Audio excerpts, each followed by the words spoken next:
Hi, this is Michael Winslow from Police Academy 1 to Infinity, and you're watching Game On.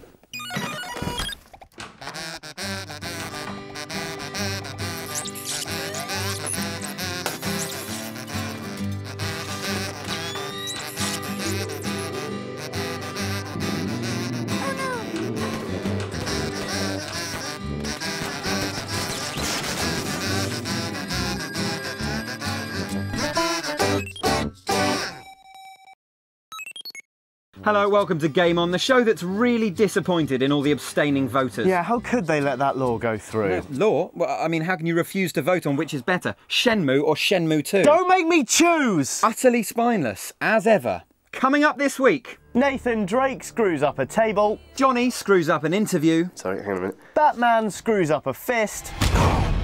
And through the wire, we get to the bottom of the Wikileaks scandal. Really? No, we're going to poke fun at communism. So, Christmas is coming, the goose has already been slaughtered, plucked, processed, packaged, frozen and shipped to the shelves. Yeah, that. Also, the release schedule for games is slowing down a bit. Yeah, it's been a pretty good Christmas rush, all told, with Assassin's Creed Brotherhood, Gran Turismo 5, and of course Blops, making for a pretty decent December lineup. But while publishers may not be shoving anything new on shelves between now and the new year, that doesn't mean they're slacking off. This week, Sony not only officially confirmed Uncharted 3, Drake's Deception, they sent us this brand new trailer. Sit back and enjoy.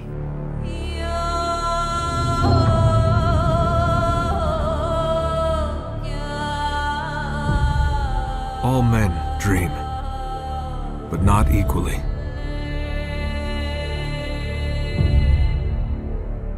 And so I said to him, don't look at me like that, it's your fault for parking your cat under my bike. Fair point, fair point. Whoa, how long have they been there? I don't know, it must have been a shorter trailer than we thought.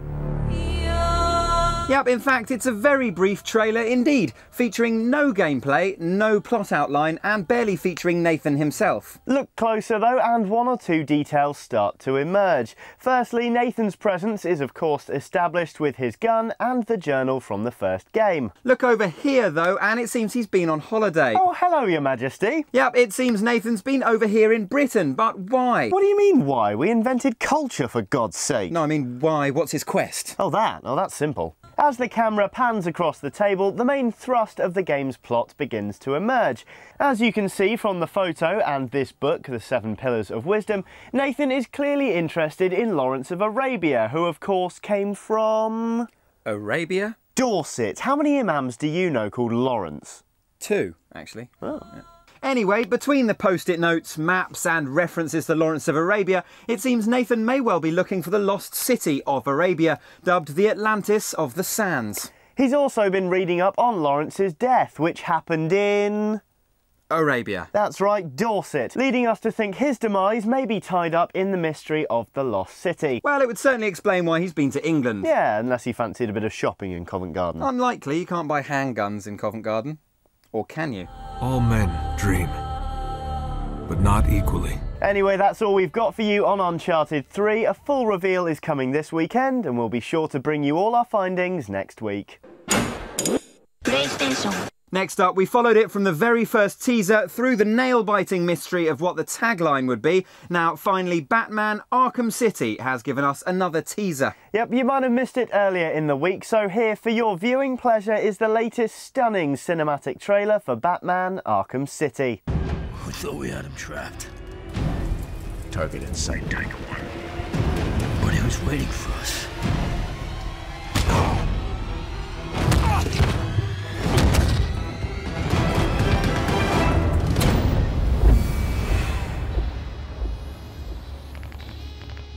You're joking, aren't you? The best one is Seaver, the tall guy. Yeah. I mean, he can't sing, really, but he's got great hair. Fantastic. Oh, not features. again.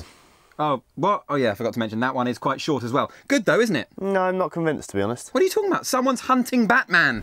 Target in sight, Tiger 1. Okay, so yeah, I can see how a hunter becomes the hunted thing might be cool, and don't get me wrong, the action's awesome. I just happen to think Arkham City's dangerous enough, given its population is comprised solely of violent reprobates and maniacs. I mean, do we really need some mysterious paramilitary organisation hunting Batman as well? Maybe he's being blamed for the city being overrun. I don't care if he's being blamed for messing up the pizza order at lunch. It's unnecessary. He wouldn't be blamed for messing up the pizza order, that was you. Well, it's not my fault if you don't like mushrooms. I don't not like them, I'm allergic to them.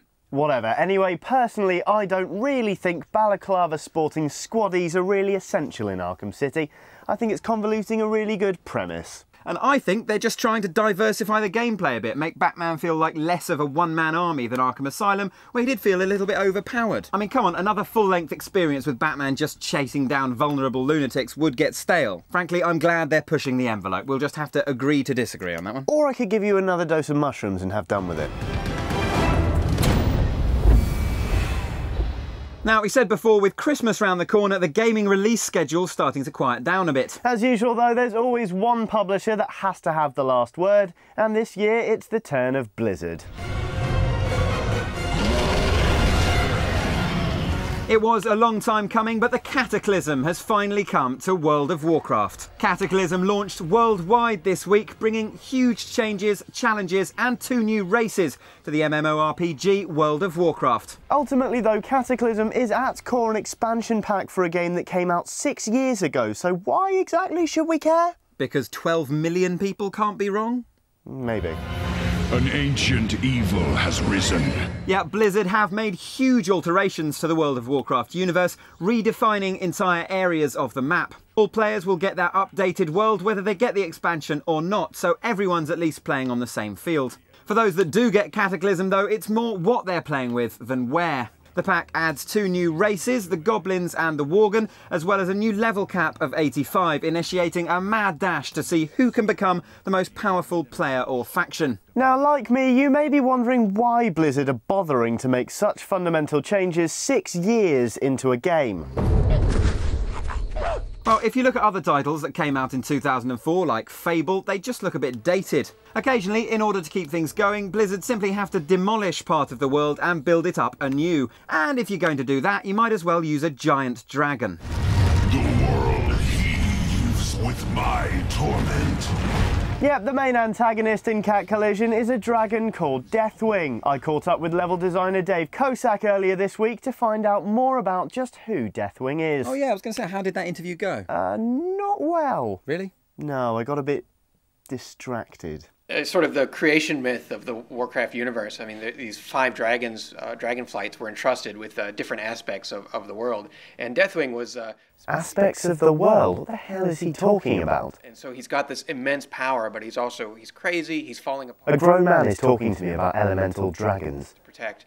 And he obviously makes a fantastic villain for us. What's he doing here? Well, he's going to be the catalyst. He's going to be the one to... What am I doing here? Is this really how my life is panning out? Do I really... Oh God, he stopped talking. When did he stop talking? How long has he not been talking? Wow, that did not go well. Not quite, no. And I still don't know whether cats come into it. What? You know, World of Warcraft cat collision. I mean, what's up with that? I mean, are they hurt? I mean, how do cats bring in a level cap? What? I don't get it. You're joking, right? No, cat collision, I don't get it. I can't believe we sent you to that interview.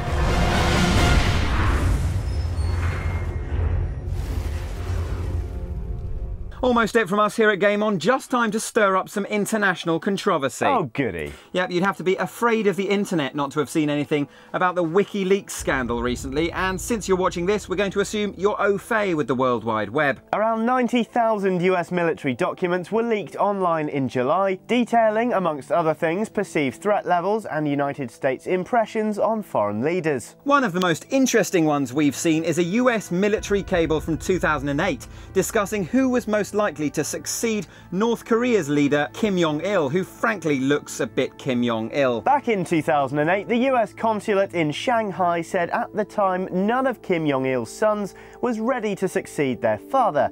The eldest, Kim Jong Nam, was considered too much of a playboy to take power. All right for some. Whereas Kim Jong Chol and Kim Jong Un were too inexperienced to effectively govern. Amazingly then, the memo goes on to say Kim Jong Chol is more interested in video games regimes than governing. Now, we're not in the habit of supporting controversial regimes here at Game On, but nonetheless, we'd like to say good for you, Kim Jong-chol. We plan to invite him here to appear on Game On once Homefront comes out to talk about his impressions on a Korean republic run by his brother Kim Jong-un. We just have to learn Korean first.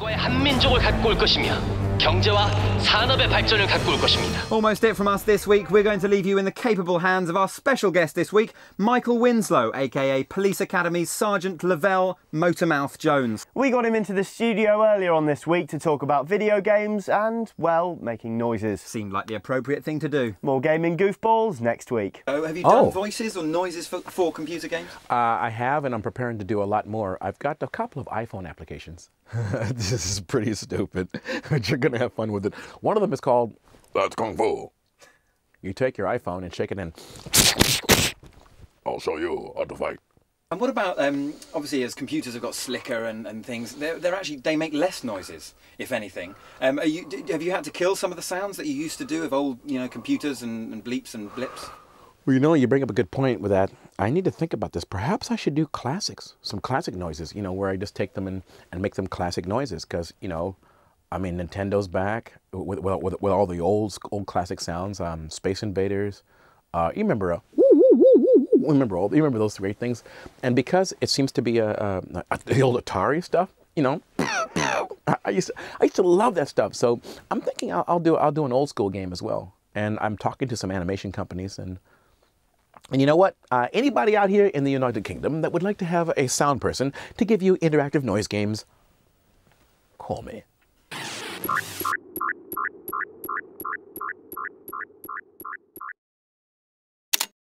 Next up, we followed it from the very first teaser. Just decided to end what was a very long sentence very early. Now, finally, Batman Arkham City has given us. No, my favourite's the tall guy, Seaver. Oh, with really? the, shrew hair. So, he's really attractive. Yeah. And he can sing. Can he?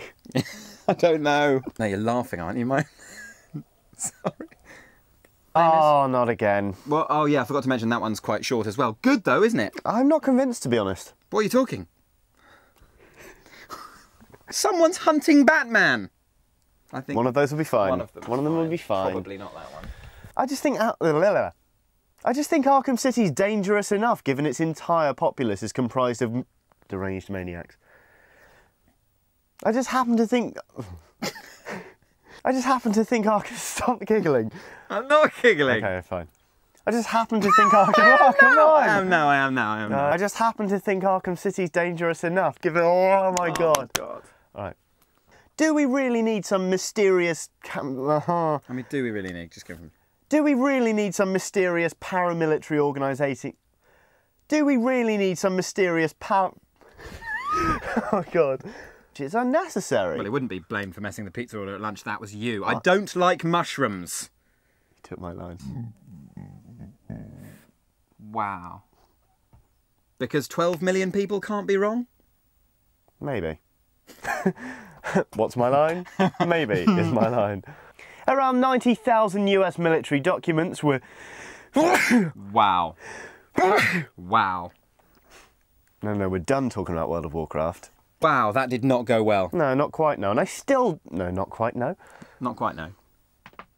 Ooh, ankle-tastic. So I said to him... Yeah. Sorry. No, it's hard. Yeah. That's why I'm trying to be really somber. Yeah, well... Oh, Mr. Bond. Expecting me to talk? No, Mr. Bond, expect you to die. Best I've heard of that.